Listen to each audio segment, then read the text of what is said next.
जिंदगी की एक सबसे बड़ी सीख। किरण एक गरीब परिवार से थी, लेकिन उसका सपना था कि खूब पैसे कमाऊं और अपने माँ बाप के घर खर्चे में उनकी मदद करूं।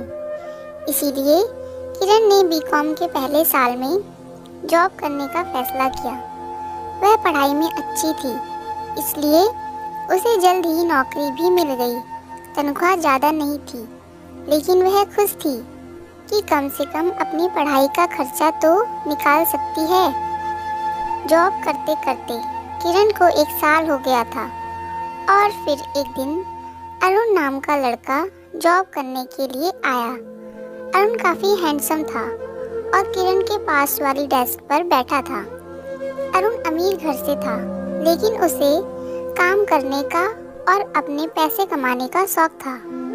धीरे धीरे किरण को अरुण अच्छा लगने लगा और अरुण को भी किरण में इंटरेस्ट आने लगा।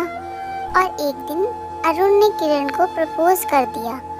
किरण तो जैसे 7वें आसमान पर थी।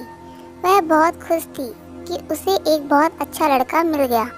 समय बीतता गया और एक दिन अरुण को ऑफिस के काम से फौरन जाना पड़ा। अरुण भी खुश था और किरण भी खुश थी, क्योंकि अरुण ने फौरन से आने के बाद किरण से शादी करने का वादा किया था। हालांकि किरण इस बात से थोड़ा उदास थी कि अरुण उससे 1 साल के लिए दूर जा रहा है। अरुण जल्द ही फौरन चला गया, लेकिन वह किरण को रोज फोन करता था। और एक दिन अरुण ने किरण को कुछ ऐसा करने को कहा जो काफ़ी अजीब था। अरुण ने किरण को एक बिना कपड़े वाली सेल्फी भेजने को कहा। किरण ने पहले तो मना कर दिया, लेकिन बाद में अरुण ने कहा, किरण तुम मुझसे प्यार नहीं करती, क्या तुम्हें मुझ पर भरोसा नहीं? वैसे तो किरण ऐसी सेल्फी भेजना नहीं चाहती थी, लेकिन उसकी खुशी के लिए उसने अपनी बिना कपड़े वाली सेल्फी अरुण को भेज दी।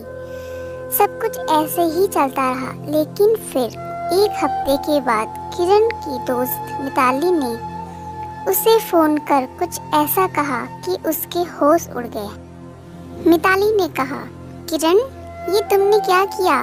तुमने अपनी ज़िंदगी बर्बाद कर ली। किरण थोड़ा कंफ्यूज थी, लेकिन उसने उससे पूछा कि मिताली बताओ तो क्या हुआ? किरण तुम्हारी बिना कपड़ों वाली तस्वीर इंटरनेट पर वायरल हो रही है, मिताली ने कहा और किरण को उस तस्वीर का स्क्रीनशॉट भेजा। पोर्न वेबसाइट पर अपनी तस्वीर देखकर तो जैसे सदमे में ही चली गई। किरण ने फौरन अरुण को फ़ोन किया, लेकिन उसने उठाया नहीं। इस एक गलती की वजह से किरण की नौकरी भी चली गई और घर वालों ने उसे बहुत खरी खोटी सुनाई। किरण ने हार नहीं मानी और अरुण के खिलाफ केस दर्ज करवाया। केस 1 साल तक चला, लेकिन कोई सबूत न होने की वजह से अरुण बरी हो गया और किरण अपने सपने और अपनी ज़िंदगी लिए यूं ही समय काट रही है।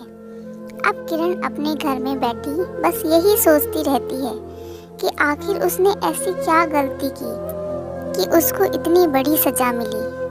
किरण शायद अब कभी ज़िंदगी में कभी किसी पर विश्वास ना कर पाए, लेकिन दोस्तों आजकल यह गलती कई लड़कियां करती हैं। अगर आप किसी पर भी भरोसा करते हो तो अपनी सीमाएं कभी ना भूलें। विश्वास अपनी जगह है और आपकी मर्यादा व स्वाभिमान अपनी जगह है।